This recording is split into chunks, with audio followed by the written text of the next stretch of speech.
Bueno, buenos días para todos. Bienvenidos a otra edición del Simposio Precongreso Cuore en este año muy particular, el Cuore virtual, el Cuore 2020. En esta oportunidad vamos junto a mis colegas, a tener un taller de prevención cardiovascular. Le agradecemos muchísimo al Laboratorio Bernabó por el auspicio y por el apoyo.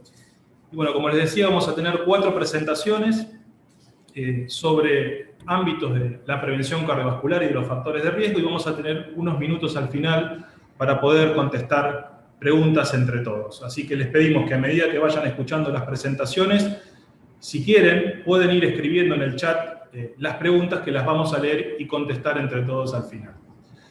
Así que comenzando con la primera presentación. Mi nombre es Walter Mason, me desempeño en el área de prevención cardiovascular, aquí en el Servicio de Cardiología del Hospital Italiano, y brevemente quiero plantearles esta pregunta. ¿El LDL, cuanto antes y por más tiempo, es mejor? Hay dos verdades que están muy claras y que nadie ya discute. Uno es la evidencia. Tenemos sobrada evidencia en los últimos 25 años de que bajar el colesterol con una intervención hipolipemiante, básicamente con las estatinas, pero después se fueron agregando otros fármacos, tanto en prevención primaria como en prevención secundaria, se asocia claramente con una reducción de los eventos cardiovasculares. Casi que hay una línea entre cuanto más bajo el LDL, menos riesgo cardiovascular. Esto no hay duda. Consecuentemente, tenemos también disponible gran cantidad de guías y recomendaciones que establecen claramente cuándo tenemos que indicar esos fármacos hipolipemiantes y en algunos casos cuáles son los objetivos del LDL a buscar. Por ejemplo, las guías americanas del 2018 establecen que claramente hay 4 grupos, algunos pacientes de más riesgo en prevención primaria, los diabéticos, los que tienen hipercolesterolemia severa y por supuesto los que están en prevención secundaria, que deben recibir estatinas.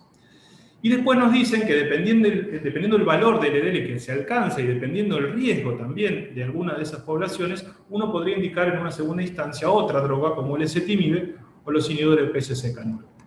Lo mismo pasa cuando analizamos las guías europeas publicadas el año pasado. Nuevamente, estratificamos el riesgo en otros pacientes, hay metas de LDL clara para cada estrato de riesgo, con indicaciones precisas de estatinas y también con indicaciones precisas de una segunda droga, ezetimibe o inhibidores de PCSK9, en este caso para los pacientes de muy alto riesgo. O sea que evidencia y guías, no hay duda, todas las conocemos. Pero ¿de qué les quiero hablar yo hoy? De esto, de esta variable que por ahí no hablamos tanto, que es el tema del tiempo. ¿Y a dónde apunto? Les muestro esta forma gráfica de representar lo que les quiero transmitir. Esto es, en las abscisas, la magnitud de la exposición del LDL. O sea, cada 39 miligramos, cada 40 para redondear, miligramos por decilitro, que yo disminuyo el LDL en mis pacientes, obtengo, según los datos provenientes de los ensayos clínicos de estatinas, aproximadamente un 22% de reducción. Recordemos que esos estudios tuvieron un follow-up más o menos de 5 años. Ahora bien, cuando yo analizo qué relación hay entre esa misma reducción del LDL y los eventos en los estudios de cohorte prospectivo que tuvieron 12 años de seguimiento en promedio, fíjense que la misma reducción de 39 miligramos por decilitro ahora se asocia con casi 33-34% de reducción.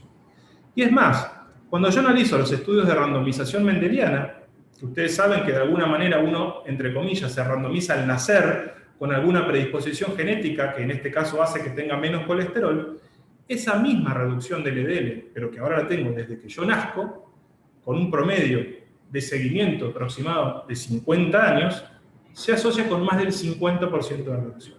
Dicho de otra forma, la misma reducción del LDL, pero en diferentes escenarios de tiempo, tienen un diferente impacto cardiovascular. A mayor tiempo, más impacto. Les muestro otro ejemplo. Esto es graficado qué le sucede a los pacientes que tienen hipercolesterolemia familiar, que ustedes saben tienen el colesterol muy elevado y tienen más riesgo cardiovascular. Imagínense que esta línea verde es el horizonte en el cual, si el paciente lo toca, tiene un evento cardiovascular y que probablemente se modifique con los factores de riesgo clásicos por todos conocidos. Fíjense en estas dos líneas. En rojo, ¿qué le pasa al paciente que tiene una hipercolesterolemia heterozigota? Fíjense, puede llegar a tener el evento en promedio antes de los 40 años. probablemente a los 35 años, en comparación al paciente que no tiene hipercolesterolemia familiar, que lo puede tener, por ejemplo, a los 55 años. Ahora, fíjense qué pasa cuando ustedes comienzan a tratar precozmente a ese paciente con estatinas. Ya sea estatinas a altas dosis, por ejemplo, a los 18 años, o inclusive estatinas a bajas dosis a edades tan tempranas como los 10 años de edad. Fíjense cómo las curvas se nivelan y prácticamente el paciente que tiene hipercolesterolemia familiar tiene el evento cardiovascular de la misma forma que lo tiene el sujeto que no tiene esta patología genética. Miren esta publicación de hace un par de años. Imagínense en la línea azul un paciente que tiene toda su vida, o gran parte de su vida, un valor de LDL de 125 miligramos por decilitro. A medida que avanza en su edad, las abscisas, va acumulando tiempo colesterol y por lo tanto también la carga de exposición para que se vayan formando las placas. Y llega un momento, por ejemplo, alrededor de los 40, 40 y pico de años, que el riesgo cardiovascular empieza a aumentar. Ahora, esta misma placa, fíjense qué pasa comparando tres pacientes. El paciente celeste, que les dije recién, que tenía 125 miligramos, empieza a aumentar su riesgo alrededor de los 40 años y puede llegar a tener un evento en esta segunda línea punteada, que es cuando justamente tiene el evento cardiovascular. Por ejemplo, a los 65 años de edad tiene su primer infarto. Ahora, ¿qué hubiera pasado si ese paciente no tenía 125? Tenía 200 miligramos por decilitro. Fíjese la curva qué empinada que es. Empieza a aumentar el riesgo ya a los 20 años de edad y puede tener su primer evento cardiovascular tan precozmente antes de los 40 años. ¿Y qué pasa si ese paciente de 125 no tenía 125, tenía 80 miligramos por decilitro de LDL? Bueno, fíjense la curva como se ameseta, que está de moda ahora el término. Fíjense que empieza a aumentar el riesgo recién a los 60 y pico de años y quizás nunca en su vida tenga un evento cardiovascular. Así que, nuevamente, el tiempo de exposición es crucial para entender este proceso. Y lo más importante es que no es lo mismo tratar, digamos, a los 60 años que a los 50 que a los 40. Fíjense nuevamente en este mismo gráfico. Si yo al paciente de 125 lo hubiera empezado a tratar a los 50 años, fíjense la reducción de riesgo que yo le hacía. Eso es lo que está sombreado en rosa. Ahora, si yo lo hubiera al paciente tratado muy precozmente, hubiera tenido muchísimos años de su vida, 80 miligramos por decilitro, fíjese todo el riesgo que yo le hubiera bajado al paciente. Por lo tanto, no es lo mismo empezar a los 50 que empezar a los 40 que empezar a los 30 con el tratamiento. Les muestro este otro trabajo recientemente publicado en la JACC. Es un reanálisis del estudio Cardia que había enrolado pacientes muy jóvenes, entre 18 y 30 años, allá por la década del 80. Y lo que hicieron los autores fue, a partir de los 40 años se empezaron a seguir, en promedio 15 años de seguimiento, y se fijaron cómo se asociaba el tiempo colesterol, es decir, los miligramos por decilitro de LDL, pero teniendo en cuenta los años, tiempo, colesterol, las dos variables juntas. Y si eso se asociaba o no con más riesgo después de los 40 años. Y obviamente, ¿qué observaron en este estudio? Que los pacientes que estaban en el cuartilo más alto, la línea celeste, de tiempo colesterol, claramente fue los que les fue peor. Claramente, tener más tiempo el LDL elevado se asoció con más riesgo. Y algo muy interesante, si ustedes tenían dos pacientes con el mismo tiempo colesterol, el mismo, pero en un paciente estaba más elevado al principio y después fue bajando, y en otro paciente fue más bajo al principio y fue subiendo, el que tenía más riesgo era el primero, el que tenía más altos los niveles de colesterol a edades más precoces de la vida. No era lo mismo, digamos, empezar a tratar o bajar el colesterol después que al principio. Todo podemos cambiarlo, por supuesto. Nosotros, con el doctor Daniel Siniaski, que ahora los vamos a presentar, hicimos un trabajo, y con el doctor Arias, que también ahora lo voy a presentar, sobre el manejo lipídico, aplicación de un algoritmo lipídico luego de un síndrome isquémico agudo, y tratamos de ser muy rigurosos con los controles a las 6 semanas y a las 12 semanas después de que el paciente había tenido el síndrome isquémico agudo. Y cuando hacemos eso, y basándonos en la evidencia y cumpliendo las guías que tenemos, fíjense que a las 6 semanas el 62% de los pacientes estaba en meta de LDL y casi el 90% solo a las 12 semanas ya estaba en meta de LDL. Por lo tanto, no solamente es importante saber cuándo tenemos que dar LDL, sino en qué momento, y hacerlo de forma muy precoz. Así que como reflexión final, Yo le digo que con respecto al descenso del LDL, tenemos evidencia, tenemos guías, entonces no dejes para mañana lo que puedes hacer hoy. Muchas gracias.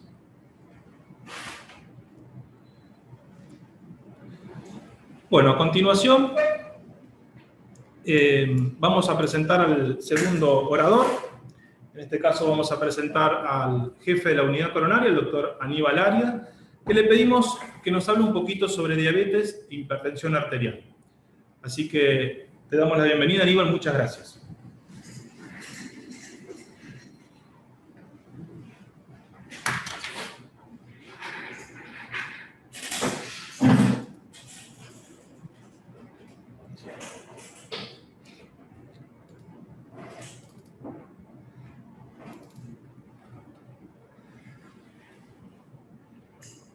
Bueno, buenos días a todos. Un placer compartir con ustedes esta nueva edición del Core 2020. Walter, muchas gracias por la presentación. Diabetes e hipertensión arterial. Estas eran las guías americanas del 2017 y las guías de la Asociación de Diabetes del 17. Las primeras establecían como meta de tratamiento en hipertensos con diabéticos un corte de 130-80, la guía de diabetes 140-90 y un poco más tarde, en el 18, salieron las guías europeas que fijan una meta de tratamiento menos de 130 de sistólica y menos de 80 para prevención cardiovascular, sobre todo reducción de ACV. Diabetes e hipertensión tienen en común que ambos aumentan el riesgo de infarto, aumentan el riesgo de insuficiencia cardíaca, de ACV y de falla renal. Por mecanismos que tienen que ver con la aterosclerosis, es decir, con el desarrollo de enfermedad vascular, y también por fuera de la enfermedad vascular, por ejemplo, a través del aumento de la fibrilación auricular. Ambos también comparten, de alguna manera, las mismas causas. La obesidad se asocia a ambos, el sedentarismo, la dieta y probablemente algunos factores genéticos. Para abordar un poco esta relación compleja, vamos a hacer un análisis del fenómeno por frecuencia y por relevancia. Empezamos por la relevancia. Estos son datos de un registro sueco con más de 270.000 pacientes, en donde se puede ver que la presión arterial sistólica fue el segundo factor de riesgo en importancia para el desarrollo de infarto y de accidente cerebrovascular. En relación a la frecuencia, esto es la prevalencia de hipertensión arterial en pacientes diabéticos en ensayos de pacientes tratados con estas nuevas drogas, en este caso los SGLT2, y acá se muestra la prevalencia en el grupo placebo. Aquí vemos la prevalencia de hipertensión arterial en diabéticos de ensayos tratados con estas drogas nuevas, que son los agonistas GLP-1. En cualquier caso, se observa que la prevalencia en todos estos trabajos, que son 7, es más del 90%. ¿Qué pacientes son estos? Como se ve acá, esta es la incidencia de eventos, muerte cardiovascular, infarto y ACV por cada 1000 pacientes año en los ensayos de pacientes tratados con SGLT2, y se observa que en 2 de ellos nos habla de que el riesgo está en la categoría de prevención secundaria y uno está un poquito por debajo, que es el DECLARE, y que la incidencia de eventos en los estudios de pacientes tratados con agonistas GLP-1 está bien por encima del umbral de la prevención secundaria, es decir, que todos estos pacientes ya tenían enfermedad vascular. Esto es lo que dicen las guías en relación a la prioridad de tratamiento farmacológico en pacientes hipertensos con diabéticos. ¿Qué drogas hay que usar? Inhibidor de enzima de conversión OARA2, bloqueantes cálcicos, diuréticos y beta bloqueantes. Este es un estudio viejo, randomizado, que es el estudio OLHAC, tiene más de 15 años, enroló a más de 30.000 pacientes con alto riesgo cardiovascular a estas 4 drogas, Y lo que se observa acá es el efecto sobre la insuficiencia cardíaca de la clortalidrona comparado contra amlodipina y contra lisinopril. En el primer caso, la clortalidrona reduce la insuficiencia cardíaca casi un 30%, y en el segundo caso reduce casi un 15% contra lisinopril. Esto es bajando la presión sistólica 0,8 miligramos, y en este segundo grupo bajando la presión sistólica en 2 miligramos, en 2 milímetros de mercurio, perdón. En diabéticos también se mantiene la magnitud del efecto. La clortalidrona reduce un 30% contra amlodipina y la clortalidrona un 20% contra el lisinopril. La conclusión es que las tiazidas son superiores a otras drogas en la prevención de una o más formas de enfermedad cardiovascular y son más baratas y debieran ser usados como drogas de primer línea. Acá se estudia la relación de la reducción de la presión sistólica, la reducción del peso y la reducción de la hemoglobina glicosilada en los ensayos de pacientes tratados con agonistas de GLP-1, y se observa que hay una relación lineal, es decir, que hay reducción de la presión sistólica, hay reducción del peso y hay reducción de la hemoglobina glicosilada. Acá se ve lo mismo, pero en los ensayos en donde se estudiaron a pacientes con estas drogas, que son los STGL2, también se observa que hay una relación lineal entre las tres variables y probablemente la magnitud del efecto en relación al descenso de la presión sistólica sea un poco mayor. Estos son datos del estudio EMPAC-REG, que comparó empaglifosina contra placebo, y acá se observa que en las dos ramas, empaglifosina 10 y empaglifosina 25, hay una reducción de la presión sistólica en el seguimiento en relación a placebo, y también en el seguimiento se observa que ambas drogas producen una reducción del peso corporal en relación a placebo. ¿Qué pasa cuando uno mira la variable tiempo? La reducción de la presión sistólica ocurre alrededor de las 4 semanas y la reducción del peso ocurre hacia las 12 semanas. Es decir, que pareciera que hay otro factor que está explicando este fenómeno. Y acá se ve lo que pasa con el hematocrito.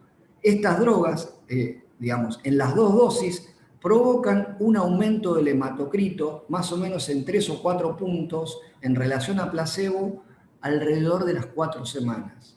Y eso puede ser por un efecto renal directo o puede ser por un efecto diurético. Y acá se observa datos del estudio CANVAS con más de 3.000 pacientes, donde la canaglifosina en relación a placebo se asoció a una reducción del NT-proBNP en el seguimiento. Estos son datos del subestudio del EMPAC, en donde se evaluó qué pasó con estas drogas en pacientes con hipertensión refractaria. Vieron que 1 de cada 5 pacientes de este estudio tuvo hipertensión refractaria. Estas drogas asociaron a una reducción de la presión sistólica del orden de 4,5 milímetros. Se vio que los pacientes de esta categoría tuvieron un riesgo de eventos que fue el doble con respecto a los otros grupos, y se vio que estas drogas provocaron una reducción de eventos que fue similar a los pacientes que no tuvieron hipertensión resistente. Vimos este esquema de diabetes, hipertensión y eventos, y vamos a analizar brevemente qué pasa con algunos puntos intermedios. Este es un estudio en donde se hizo resonancia magnética basal y al seguimiento, y se observa que los pacientes tratados con empaglifosina versus placebo hubo una reducción en la masa medido por resonancia en la masa miocárdica del orden de 3,3 en el seguimiento. Y este es un estudio que compara canaglifosina contra placebo, en donde se ve que esta droga provoca una reducción de la albuminuria. Entonces, en una población de prevención secundaria, donde el 100% de los pacientes son diabéticos, la mayoría son hipertensos también. A estos pacientes hay que tratarlos con beta bloqueantes, con inhibidores de enzima conversión, con diuréticos tiazídicos y con bloqueantes cálcicos. Se puede agregar acá SGLT2 o agonistas GLP-1. Supongamos que un paciente tiene un infarto grande con caída de la fracción de eyección. Lo que probablemente pase en el seguimiento es que haya una especie de pseudo-normalización de la presión arterial sistólica. Es decir, que se pierde esta relación paralela que hay entre diabetes e hipertensión. Y ahí estamos en una fase de miocardiopatía dilatada. Acá el esquema de tratamiento está orientado a privilegiar los beta bloqueantes, los inhibidores, los antialdosterónicos, diuréticos de asa, sacubitril valsartán y seguramente también ahora las drogas, los SGLT2. Si nos vamos al otro extremo de la relación, pacientes en prevención primaria, también esta relación probablemente se pierda un poco porque probablemente tenga que ocurrir tiempo para que ocurra el remodelado vascular. Y acá las drogas serían los inhibidores de enzima conversión, los diuréticos, los bloqueantes cálcicos y probablemente también los agonistas GLP-1 y los SGLT2. Bueno, muchas gracias.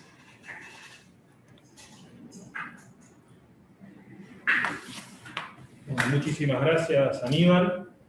Para seguir con el taller, le vamos a pedir que por favor el jefe del servicio de cardiología, el doctor Rodolfo Pizarro, nos va a hablar también de diabetes, pero nos va a hablar de diabetes y riesgo cardiovascular. ¿Bien? ¿Qué hay de nuevo? Gracias, Rodolfo, por venir al taller.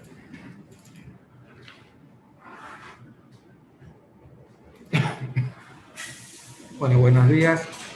La idea es ver un poco para el cardiólogo en relación a diabetes y riesgo, qué es lo que nosotros fuimos aprendiendo en estos últimos años, donde el tema evidentemente tuvo no solo muchas publicaciones, sino fue de interés científico por los nuevos antidiabéticos, y qué llegó al cardiólogo y qué nosotros estamos un poco en la práctica diaria, nos estamos preguntando y un poco hacia dónde vamos. Lo primero es, la pregunta ¿es el control glucémico importante en el riesgo cardiovascular?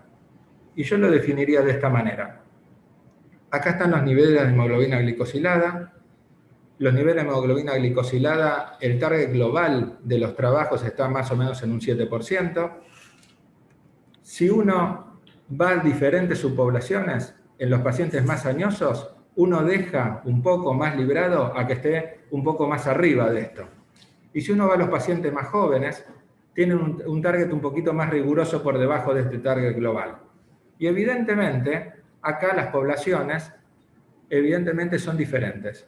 En los pacientes ancianos, se tolera un poco más de hemoglobina debido a sus comorbilidades y para disminuir el umbral de hipoglucemia. En los pacientes con un target riguroso, son los que tienen mejor tolerabilidad, son los que tienen una historia de diabetes más antigua y tienen lo que se llama un efecto legado. Evidentemente, están más acostumbrados a la medicación y mejor tolerabilidad tienen en el tiempo. Y los pacientes con el target global del 7%, habitualmente en los trabajos de investigación, son los que tienen enfermedad vascular conocida, ¿no? Y los pacientes que se manejen ahí, porque evidentemente lo que uno no quiere que pase es que tengan una hipoglucemia. O sea que hay diferentes targets en relación, evidentemente, a las poblaciones que uno tiene, de acuerdo al paciente que uno tiene. Y por lo tanto, yo lo que uno diría es lo siguiente, comparando el objetivo terapéutico versus el riesgo, ¿qué es lo que uno diría? Y uno hace una línea de tiempo hasta el evento en un paciente diabético. Primero, el paciente diabético, tenemos una prevención primaria, daña el órgano blanco y posteriormente viene el evento.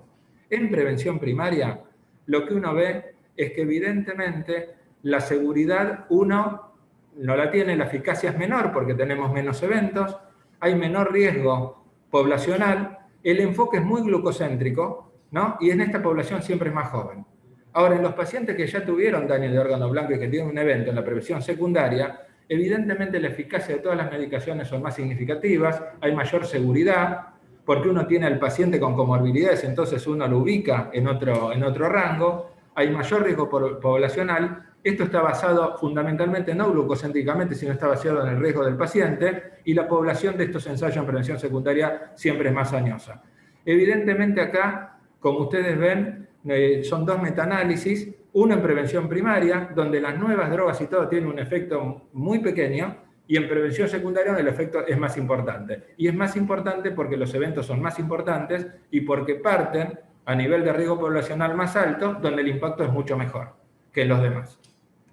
Lo otro es, ¿qué es lo que uno aprendió en el tiempo con el control glucémico? Los primeros trabajos tenían un control de la glucemia bastante intenso o bastante intensivo. Los primeros trabajos donde el riesgo de hipoglucemia fue mayor, ¿no? Como los trabajos como el ACOR, el BAT, en estos, en la diferencia de la glucemia, de la hemoglobina glicosilada en relación a los trabajos, al placebo y al control, fue más o menos de 1%. Pero con los nuevos hipoglucemiantes, la diferencia fue la mitad. Y sin embargo, el impacto en el evento fue mucho mayor. Pero la diferencia estaba en el riesgo previo de los pacientes. Los primeros trabajos con un impacto hipoglucemiante muy importante tuvieron mucho menor riesgo basal que los impactos nuevos con los nuevos antidiabéticos. Como se ve acá, en esta diapositiva, el riesgo cardiovascular fue mayor con los nuevos antidiabéticos de base y la reducción del riesgo absoluto también fue mayor con estos. Aún disminuyendo la glucemia en un grado muchísimo menor, con un control mucho menos intensivo que en los primeros trabajos, ¿no? Y esto, acá vemos 2 curvas, acá vemos los trabajos, y uno lo que ve es la reducción absoluta de riesgo en relación a los nuevos o viejos hipoglucemiantes. Y uno lo que ve es que con una diferencia menos intensiva en la hemoglobina glicosilada, la disminución de eventos fue mejor con los nuevos hipoglucemiantes. Pero esto está en relación al riesgo basal. Lo que significa lo siguiente: para ver estos trabajos y para que llegue al cardiólogo en la práctica, las poblaciones fueron diferentes, los efectos fueron diferentes y el control glucémico también fue diferente, ¿no? Entonces, con una no muy intensa caída del nivel de hemoglobina glicosilada en relación a esos estudios, las nuevas drogas tuvieron evidentemente un efecto muy importante y probablemente algún efecto más allá de esto, que evidentemente los trabajos nuevos se darán a conocer en el tiempo, ¿no? Y acá está, con los nuevos trabajos en esta curva, en J, es el tratamiento intensivo de la glucemia y el riesgo de hipoglucemia asociada, que, según algunos autores, ello contribuyó a la morbimortalidad de la población, en este subgrupo de estudios. Lo otro es ver un poco lo que yo le decía recién, el riesgo basal de los estudios y la incidencia anual de eventos macrovasculares. Cuando la incidencia, el riesgo basal es mucho mayor, el impacto de las nuevas medicaciones fue mucho mejor, pero también el control intensivo de la glucemia fue mucho menor. Este sería el concepto para esta segunda pregunta. Y acá lo que se ve es que evidentemente en los últimos tiempos se asoció a las nuevas drogas con la hospitalización por insuficiencia cardíaca más allá de los eventos vasculares. Y estos son 2 estudios, uno con puntos secundarios como el EMPA-REG, que disminuyó la hospitalización por insuficiencia cardíaca, pero uno como punto primario, el DAPA-HERT-FAILER, donde en pacientes con fracción de eyección baja y con tratamiento, entre comillas, completo para insuficiencia cardíaca, por encima de esto la dapaglifosina disminuía el riesgo de eventos, independientemente de la hemoglobina glicosilada e independientemente si el paciente era diabético o no. Entonces, ¿qué es lo que uno ve? Coincidiendo con el doctor Arias, como decía previamente, estos estudios controlados y la relación con la epidemiología, si uno ve todos los nuevos estudios, estos son con glifosinas, el EMPA-REG, el CANVAS, el DECLARE, el DAPA-HERT-FAILER y el EMPEROR, 2 trabajos en insuficiencia cardíaca, uno ve que no solamente el control de la glucemia, sino el control de la presión, el control del peso y la protección renal hacen que estas medicaciones enfoquen al paciente desde el punto de vista integral y mejoren los eventos desde el punto de vista integral también. Si bien independientemente de esto, estas medicaciones generan un beneficio a nivel de los eventos mayores. Otra de las cosas es qué pasa con estas nuevas drogas con la protección renal, no solo desde el punto de vista cardíaco, sino en el eje cardiorrenal. Bueno, últimamente salieron algunos trabajos como el CREDENCE y el DAPA, Kidney, donde lo que se ve es que como punto final primario, tomando como punto final primario lo renal, aún en la mayoría de los pacientes que recibieron inhibidores en la enzima convertidora o ARA2, las nuevos hipoglucemiantes, los ICGLT2, protegen al riñón, mejoran el punto final primario renal y la muerte cardiovascular. Y este es otro mensaje también para el cardiólogo, que no solo es el impacto cardíaco, sino el impacto renal. Yo creo que este es un mensaje importante por el hecho que el eje cardiorrenal es fundamental en los pacientes diabéticos y no solamente uno tiene que estar vinculado a uno u otro órgano. Hay una asociación bastante importante en este grupo. Y esto es lo que se ve en este trabajo. Fíjense, se bajó la hemoglobina no muy intensa, bajó el peso, bajó la presión más que en otros trabajos y la reducción de la albuminuria con la mejoría de los eventos a largo plazo. Y la tercera y última es, ¿hay asociación o causalidad entre la insuficiencia cardíaca y la diabetes? Uno puede decir que sí, uno puede decir que hay muchos confundidores, porque el paciente diabético tiene otras cosas, es coronario, tiene comorbilidades, etcétera, etcétera. Ambas cosas son prevalentes, comparten factores de riesgo. El tratamiento para la diabetes es similarmente efectivo ahora para la insuficiencia cardíaca, evidentemente. Ahora, ¿qué pasa en los trabajos clásicos de la insuficiencia cardíaca? ¿Cuál es la prevalencia de diabéticos? No más allá del 30%. Y si uno ve en este trabajo, que es un estudio prospectivo, son 2 millones de pacientes, el más grande de todos, que habla que la diabetes es un predictor independiente de la insuficiencia cardíaca. Este es un trabajo de toda Gran Bretaña que demostró, ¿no?, que había una relación directa de la diabetes con la insuficiencia cardíaca, pero esa relación no se perdía aún con los confundidores conocidos. Y esto es lo que se ve en esta diapositiva. Ajustado por otros factores de riesgo, sexo y función renal, ¿no? El riesgo de desarrollar insuficiencia cardíaca en el paciente diabético se mantiene. Y esto, en los 2 estudios y 2 registros base europeos, el riesgo de desarrollar insuficiencia cardíaca en el diabético, cuando uno incorpora los pacientes isquémicos de recorrido cardiovascular, si bien disminuye el riesgo relativo, todavía persiste independiente. Quiere decir que la diabetes tiene una parte independiente de relación con la insuficiencia cardíaca, aún asociada a otros factores de riesgo. Y esto es lo que se ve acá. En esta curva, con fracción de eyección, vemos un espectro continuo de la insuficiencia cardíaca. Y si uno habla de este espectro continuo, uno diría que los pacientes que tienen fracción de eyección conservada tienen múltiples comorbilidades. Principalmente la diabetes está jugando un rol ahí. Y los pacientes que tienen disfunción ventricular izquierda con fracción de eyección baja es la enfermedad coronaria donde es prevalente. Y evidentemente la causalidad entre estos dos y la asociación con la falla renal hacen que todos estos predictores sean en conjunto para derivar el riesgo en este grupo de pacientes. Conclusión, hay asociación, es muy difícil ver causalidad, pero comparte el riesgo independiente conjuntamente con otros predictores ya conocidos para el desarrollo de insuficiencia cardíaca. Y para concluir un poco, uno diría que hay de nuevo. El punto de corte variable de la hemoglobina glicosilada en relación a la edad e intensidad, hay que ver desde dónde uno parte, a dónde uno quiere llegar con la intensidad del tratamiento. La relación de la hemoglobina glicosilada y los eventos en pacientes diabéticos no es lineal, sino tiene que trasladarse al tiempo en rango del paciente más que valores aislados.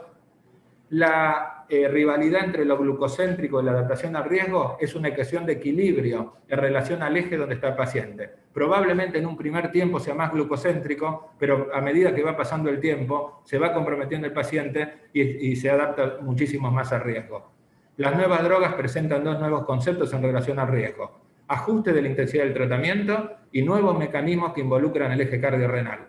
Y la asociación de diabetes y insuficiencia cardíaca de cierta magnitud, pero está acompañada de otros factores de riesgo, como la enfermedad coronaria o la enfermedad renal asociada. Nada más, muchas gracias. Muchas gracias, Rodolfo. Excelente la presentación. Bueno, vamos a invitar al doctor Daniel Siniaski. Es un placer para mí poder presentarlo. Daniel, ustedes todos lo conocen. Es un lipidólogo jerarquizado que tengo el placer de poder trabajar con él en el área de prevención y la clínica de lípidos. Y lo que le pedimos a Daniel es que nos hable de uno de los temas que él más ha estudiado durante todos estos años, que es la terapia combinada de estatinas con ezetimibe. Así que muchísimas gracias, Daniel, por aceptar la invitación. Bueno, muchas gracias por la invitación.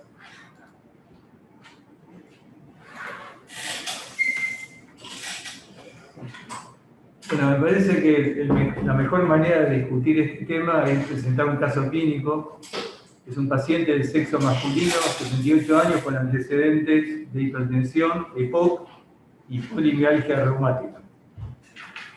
Estaba medicado con meprednisona 2 miligramos por día, budesonida y fluticasona, manía inhalatoria, y enalapril 2,5 miligramos. pueden ver el perfil lipídico, 185 de colesterol, HDL 39, colesterol LDL 134, triglicéridos normales. El paciente es internado el 7 del 11 del 2020 por un síndrome coronario agudo sin elevación del IST. Se hace el estudio, tiene lesión significativa del tronco, de A y de P, y se le efectúa un doble puente en la DA y venoso obtusa marginal. Acá ven la cinecoreografía con lesión severa y significativa del tronco de la cordillera izquierda y de DA. El paciente tuvo una buena evolución como complicación, una fibrilación auricular, por ese motivo actualmente está anticoagulado.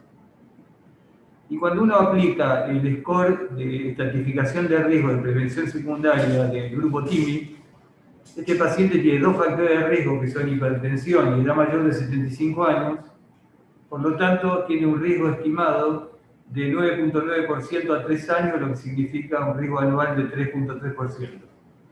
Si uno aplica la validación del score, que es lo que se efectuó con datos del estudio IMPROVE, este paciente en prevención secundaria corresponde a un grupo de prevención secundaria intermedio, o sea, el grupo 2. Ahora, ¿qué dicen las guías en cuanto a los pasos a seguir con pacientes de estas características en el manejo lipídico? Las guías americanas plantean que en pacientes de más de 75 años deberíamos empezar tratamiento con dosis moderadas o de alta intensidad de estatinas, una recomendación clase 2A. Las guías europeas son más drásticas, digamos, no incorporan la edad como un factor discriminatorio, y este tipo de pacientes deberíamos utilizar estatinas de alta intensidad en todos. El algoritmo que comentó recién Walter y que aplicamos en el hospital coincide más con las guías europeas. O sea, valoramos los lípidos en el ingreso del paciente en las primeras 24 horas, independientemente de la edad. Cuando el paciente tuvo un síndrome coronario agudo, le administramos una dosis de estatinas de alta intensidad, 40 o 80 de atorva, o 20 o 40 de rosuvastatina. Bueno, veamos qué pasó con este paciente. Este paciente se administraron 80 miligramos de atorvastatina, y esta fue la respuesta. El colesterol LDL bajó de 134 a 86, por lo tanto, porcentualmente se redujo 36%.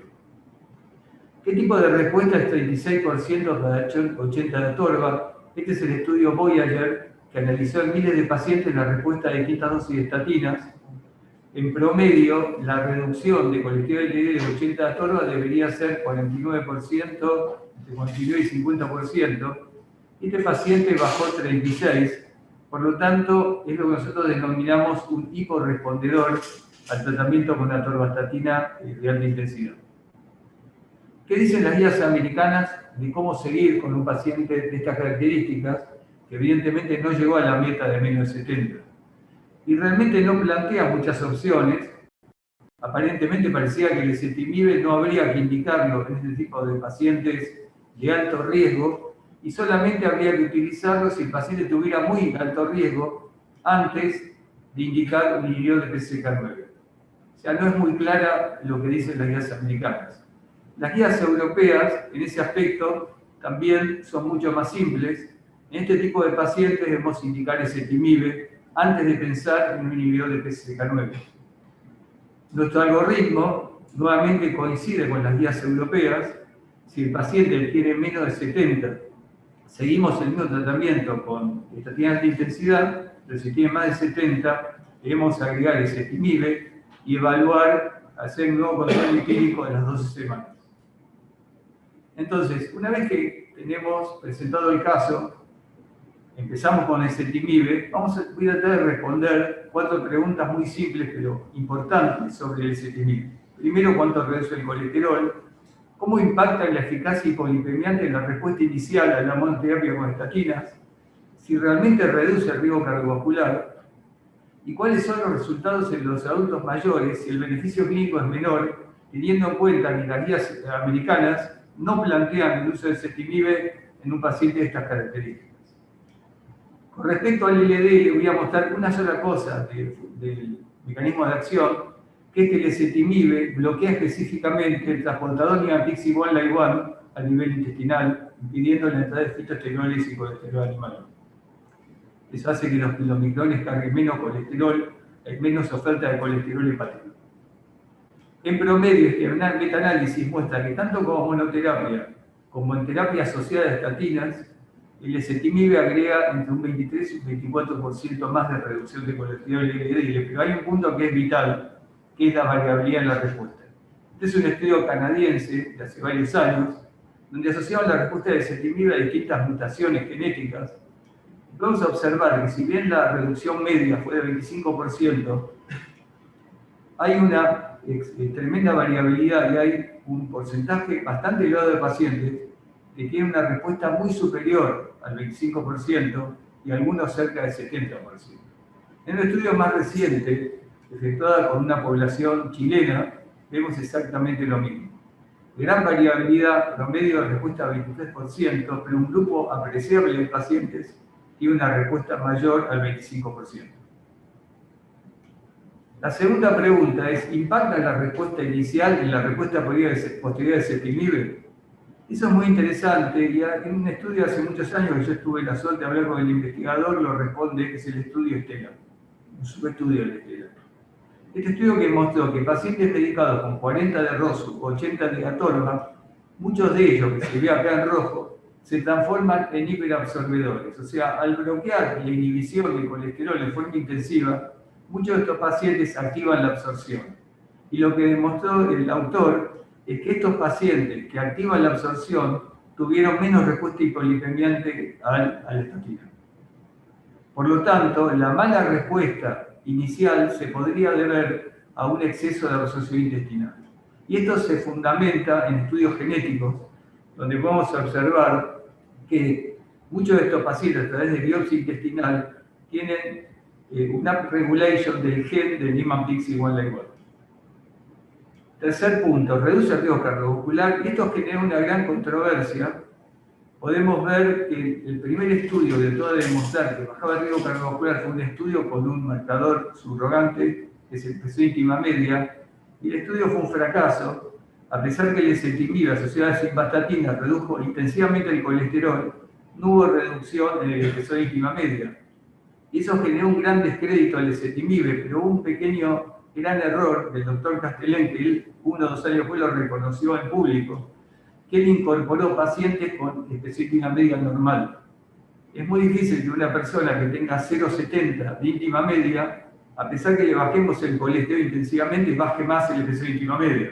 Por lo tanto, este estudio perdió crédito posteriormente. El primer estudio que realmente mostró reducción de eventos cardiovasculares fue el estudio Sharp. Era pacientes con falla renal, pero también tuvo una crítica, a pesar que redujo el riesgo cardiovascular. Se comparó ezetimibe simvastatina frente a placebo y no frente a un comparador como debería ser una estatina. Por lo tanto, el riesgo bajó, pero hubo algunas dudas si el riesgo bajaba por la asociación o simplemente por el uso de una estatina como simvastatina. Los que empezaron a aclarar la situación fueron los estudios, que antes ya lo habló Walter, son los estudios de randomización mendeliana, donde el doctor Ferenc demostró que a iguales caídas de colesterol a través de toda la vida, o sea, de forma natural, sea por reducción de síntesis o por reducción de absorción a través de mutaciones genéticas, el beneficio es similar, al mismo nivel de caída de LDL. Y eso fue el anticipo. Este estudio se presentó un día antes del estudio IMPROVE. El estudio IMPROVE sí tenía un diseño correcto, porque en pacientes con síndrome coronario agudo se comparó simvastatina con simvastatina ezetimibe. Acá el comparador era la misma dosis de estatina. Es interesante ver que el estudio en ese momento fue el estudio que incorporó pacientes con el nivel más bajo de colesterol hasta ese momento en un estudio de investigación, solamente 95 de LDL al ingreso. Eso hizo que la diferencia entre grupos fue pequeña, de 16 miligramos, y el beneficio fue discreto, con una reducción de riesgo aproximadamente de 7%, con un seguimiento muy largo de 7 años. Pero lo importante con el NNT fue de 50, o sea, con una reducción de riesgo absoluto de 2%. Pero lo importante es cuando posicionamos el estudio Improve en el metaanálisis del CTT, encaja perfectamente en la línea de regresión, lo que está indicando que la reducción de riesgo que hubo fue acorde a la reducción de colesterol y que el mecanismo de acción y el beneficio de ezetimibe sería comparable a una estatina. Finalmente, ¿qué pasa con los adultos mayores? Realmente, como sugiere las guías americanas, ¿hay menor beneficio clínico? Y realmente no. El subestudio del Improve de pacientes mayores como este, de más de 75 años, mostró un beneficio mucho más marcado, más aún, fue el grupo que más se benefició, con una reducción de riesgo no del 7%, de 20%, y un NT de solo 11%, obviamente con las limitaciones que tiene un análisis de subgrupos. Lo mismo se vio en el punto secundario, una reducción de 21% y un NNT de 15%. Más recientemente se presentó el estudio hecho en Japón de ezetimibe en pacientes para prevención de enfermedad cardiovascular en mayores de 75 años, donde se observó un beneficio, yo diría exagerado, una reducción de riesgo del 34% con monoterapia con ezetimibe, si bien los japoneses son muy sensibles a la medicación y específicamente al ezetimibe. Este estudio es positivo, pero tuvo algunos problemas metodológicos, hubo mucha pérdida en el seguimiento y además fue abierto, no fue contra placebo. Ahora, ¿cuál es la explicación de este marcado beneficio aparente en los pacientes de edad avanzada? Uno de los mecanismos, lo explicó hace muchos años el doctor Mietini, que es el siguiente. El aumento de absorción en una persona mayor tiene un alto impacto en lo que es el riesgo cardiovascular.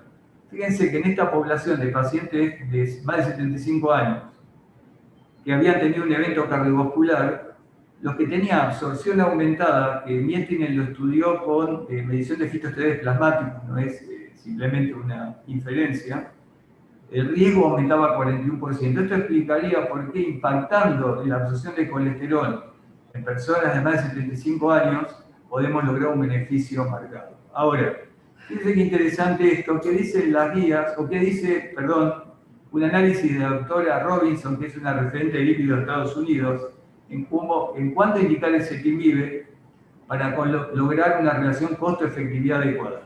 Y ya dice lo siguiente, el ezetimibe baja el colesterol 20% aproximadamente.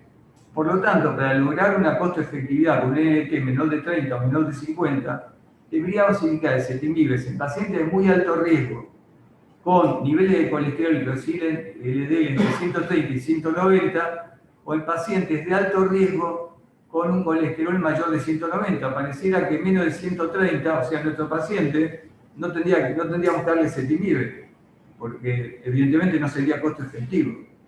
Ahora, ¿qué pasó con nuestro paciente? Le indicamos ezetimibe porque está en el algoritmo del servicio, y sorpresivamente el LDL bajó 49%, y de 86 bajó a 44, y la reducción absoluta, total, sumando ezetimibe más la estatina de LDL fue de 67%. Si uno hace una estimación en base a los resultados del STT de cuánto logramos en reducción de riesgo a 10 años, es del 14%, con esa caída absoluta del colesterol, un NT que puede ser de 7 a 10 años, o como este hombre tiene 78, pongámoslo a corto plazo, a 5 años sería de 14. O sea, evidentemente esto no coincide en nada con lo que dice la doctora Robinson, porque ella hubiese dicho no hay que usar ezetimibe.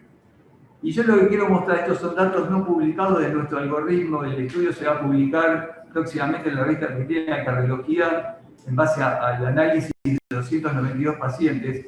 Y esta es la variación de los 69 pacientes nuestros que no respondían inicialmente a estatina y a la cual le dimos ezetimibe. Fíjense la variabilidad, esto no hay mucho publicado, es una extrema variabilidad en respuesta al ezetimibe porcentual. Acá vemos la distribución de la respuesta.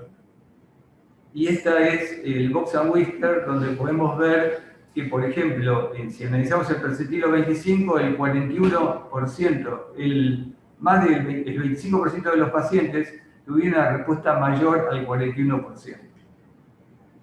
Y esto es lo mismo en valores absolutos, donde vemos que la media fue de 28,9 miligramos por decilitro de caída de colesterol, lo que significaría una reducción estimada de riesgo de 16% adicional. Por lo tanto, las conclusiones son las siguientes. El ezetimibe reduce en promedio el colesterol 23 a 25%, tanto como monoterapia como asociado a estatinas. Sin embargo, la respuesta es marcadamente heterogénea. Habitualmente, los sujetos hiporrespondedores a las estatinas son hiperrespondedores al ezetimibe. En concordancia con los resultados de los estudios de la electrización mendeliana, los ensayos SHARP e IMPROVE demostraron reducción adicional de eventos al asociar ezetimibe con estatinas. El beneficio clínico es marcado en pacientes mayores de 75 años y finalmente, creo que este es un concepto importante, el ezetimibe debe ser indicado en pacientes que no logren la meta de colesterol LDL a pesar del tratamiento con dosis intensivas de estatinas. La eficacia hipolipemiante es extremadamente variable y no es recomendable inferir la costo-efectividad solamente en un modelo matemático. Muchas gracias.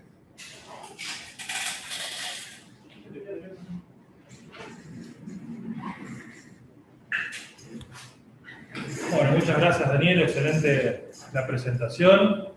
Invitamos a Aníbal, a Rodolfo también a la mesa. Como les dije al principio, si tienen preguntas, es el momento para poder hacerlas a través del chat. Nosotros las vamos a ir contestando en estos minutos que nos quedan del taller. Dani, empiezo con vos mientras abrimos las preguntas del público.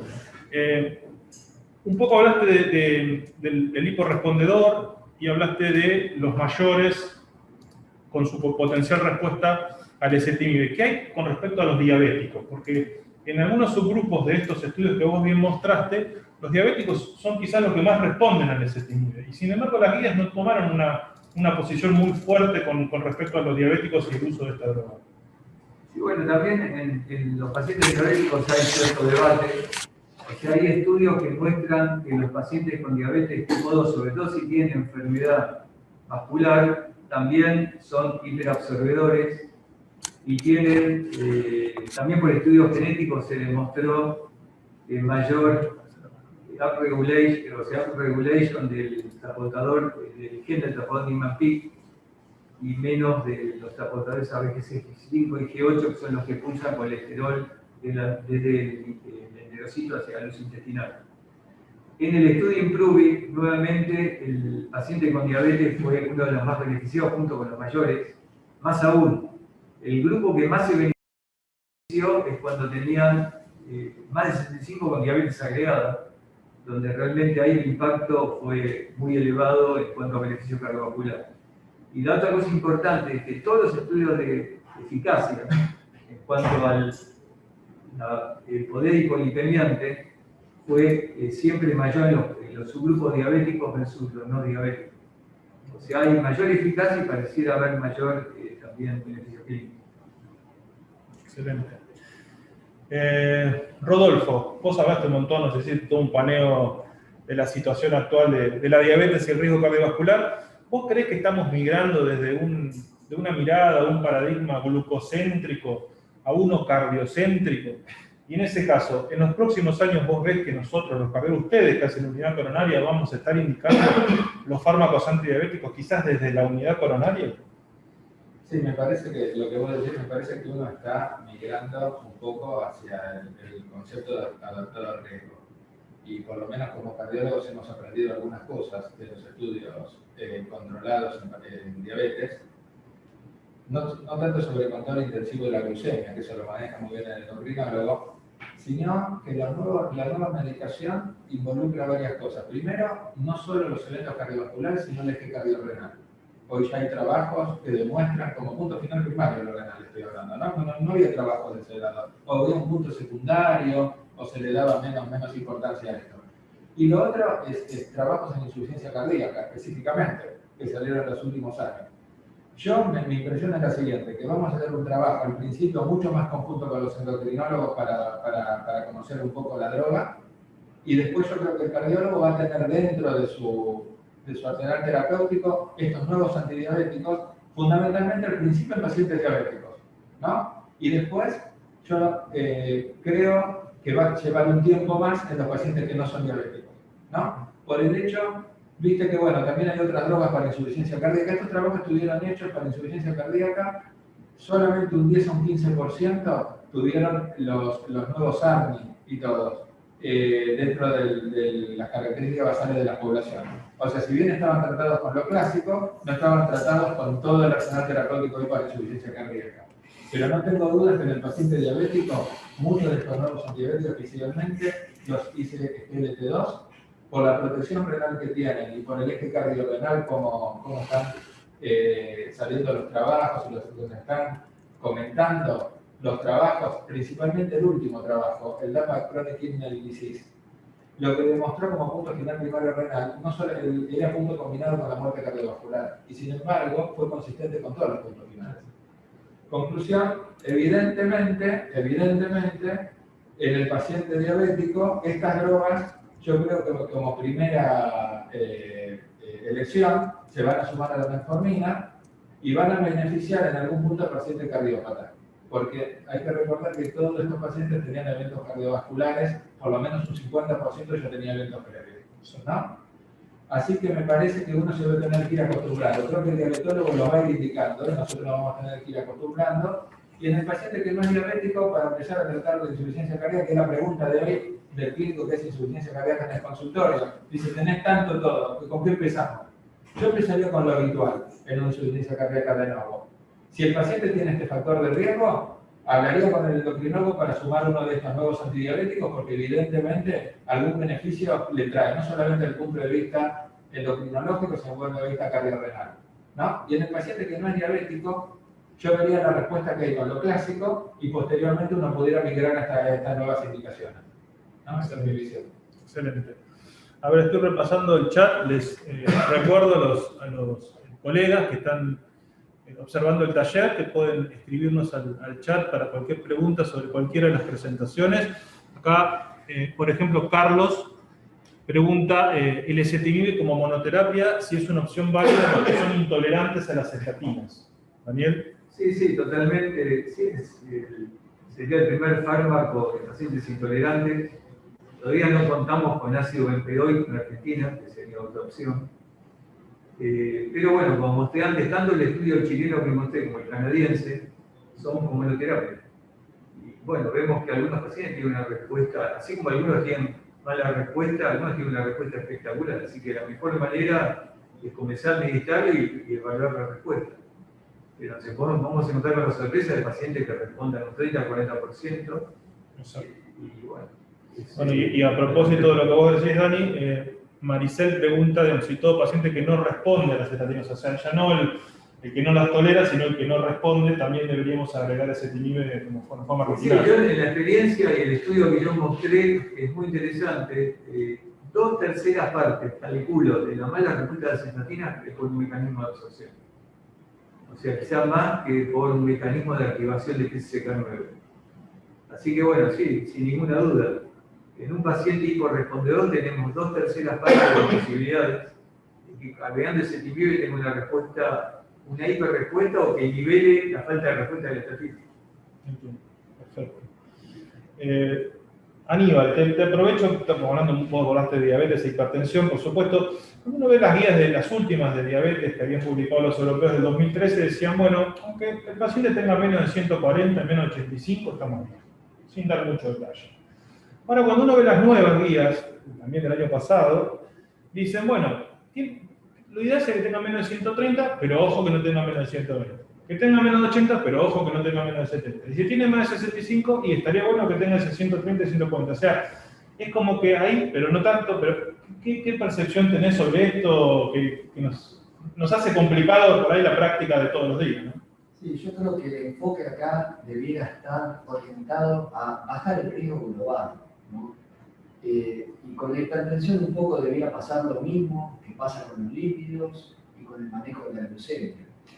Y uno tiene que ver cómo está biológicamente ese paciente. Si enfrente hay un paciente es un diabético, es un paciente vascular, y es un paciente grande, y es un paciente que está entero, que viene solo a la consulta. Uno lo debiera tratar a ese paciente y para mí el corte debería estar debajo de 130-80. Acá tenemos dos guías, la americana y la europea, que dicen eso, y sobre todo para bajar el riesgo de ACV, y la guía de diabetes que puso un corte un poquito más alto. A mí me gusta 130-80. Excelente, Yo excelente. le quería hacer una pregunta a Walter. Sí, claro, Dani. No, casualmente, el paciente que yo presenté no estaba tratado con estatina.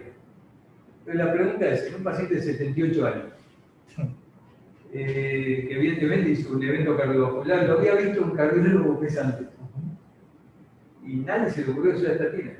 Entonces la pregunta es, ¿cómo decidimos en una persona de 78 años si le vamos a dar estatinas o no?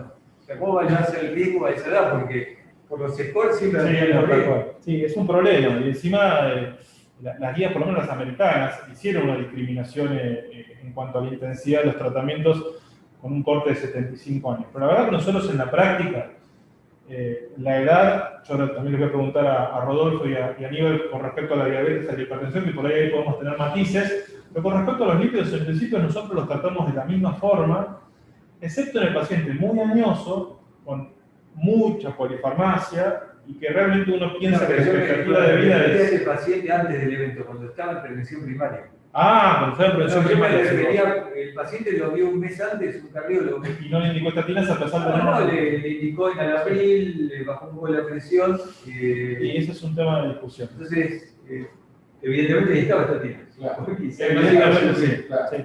Sí, pero mi postura Ahora, es, no sí. tenemos una postura muy distinta, por lo menos en la parte lipídica, en los añosos con respecto al uso de estatinas. Por supuesto que ya en el paciente de más de 80, 85 años, como todos los factores de riesgo, uno es más flexible, pero me parece que sí, que acá fue un error, tendría que haber recibido estatina, me parece. No sé qué opinas sobre el control glucémico, vos lo dijiste, un poco que hay flexibilidad.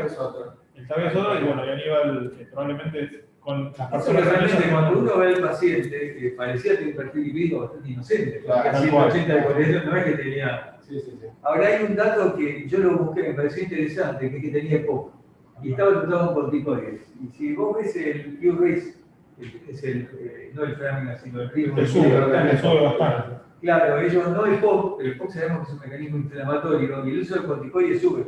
Exacto. Claro. Así que por ahí puede ser una cosa porque iba a tener en cuenta en el futuro. Acá, Dani, José pregunta si en relación al género deberíamos tener alguna conducta diferencial en el control lipídico. Yo creo que no, pero bueno, quiero saber tu opinión, digamos. Bueno, sabemos que la enfermedad vascular en la mujer en general se atrasa 10 años, siempre los scores de riesgo van a dar mucho más bajo. Y creo que coincidimos con Walter en la experiencia que tenemos en la búsqueda de aterosclerosis subclínica en la mujer, inclusive hemos publicado y presentado estudios, nos vimos que en la etapa postmenopáusica es muy elevada la prevalencia de placa carotídea. Así que en la mujer yo creo que sería indicado agregar al score algún estudio subclínico, como puede ser ecodoppler carotídeo o score de calcio coronario. Bien, perfecto. Bueno, nos quedan muy poquitos minutos, pero les vuelvo a repetir si alguien quiere hacer alguna otra pregunta. Acá están los colegas para responder. Aprovecho un poco lo que decía Rodolfo, el cambio de paradigma, lo que un poco hablé yo sobre el tema del tiempo y de la precocidad de los tratamientos y no esperar, y aprovecho que también está Aníbal, que es el jefe de la unidad coronaria, es decir, podríamos empezar a tratar desde la unidad coronaria por ahí con terapia dual a los pacientes, ¿en qué grupo? ¿Por qué esperar? Digamos, Sí, es una cosa que se está planteando mucho, inclusive las guías europeas y el grupo europeo sobre todo, hay una tendencia más agresiva. Y esto puede depender de dos factores. Primero, si tenemos la paciente en un valor previo de lípidos, porque si ya sabemos que el paciente entró en un evento con un nivel muy alto de colesterol LDL, obviamente para lograr la meta no va a alcanzar quizá con estatina y tendría cierta lógica ya usar tratamiento combinado. Y la otra es en pacientes muy alto riesgo. Hace muchos años Yo tuve la posibilidad de tener unas entrevistas con Ronnie Collins de Oxford, que se hizo el HPS, y él ya en ese momento decía, cuando el paciente es muy alto riesgo, empezar con estatinas y primer entrada. O sea, no mires el valor, sino el riesgo. Igual eso está confirmando con los estudios PSK9 con valores de 10, 20 LDL, donde hubo beneficios. Sí, obviamente yo creo que quizá todavía no esté en la guía, pero en el futuro va a pasar. Uno lo puede suplementar con el algoritmo que aplicamos nosotros cuando vos sos muy riguroso. Digamos, en este caso nosotros usamos un algoritmo en donde el equipo de la unidad coronaria se contactaba con el paciente a las 6 semanas, se contactaba a las 12 semanas. Es un periodo, una ventana corta. Es una ventana corta y si uno lo hace en forma rigurosa, no creo que haya mucha diferencia. No, claro. Podríamos discutir lo de la adherencia, que obviamente está demostrado que todo lo que ustedes le dan en la unidad coronaria al paciente, en general, al mediano y a largo plazo, suele ser un poco más adherente que si se lo damos nosotros después en el consultorio. Esa sería otra discusión. Pero... Yo creo que en un control donde uno tenga esta ventana corta con la posibilidad de telemedicina y todo, porque ahí no sería. La decisión se puede poner en segundo paso al mes o a las 6 semanas. Bueno, me parece que estamos. Nuevamente quería agradecer al Laboratorio Bernabó por el apoyo, por el auspicio del taller, a todos los colegas que se han contactado y por supuesto a Aníbal, a Rodolfo y a Daniel que nos dieron excelentes presentaciones para discutir temas de los factores de riesgo cardiovascular. Muchísimas gracias, los invitamos a seguir con el PORE 2020.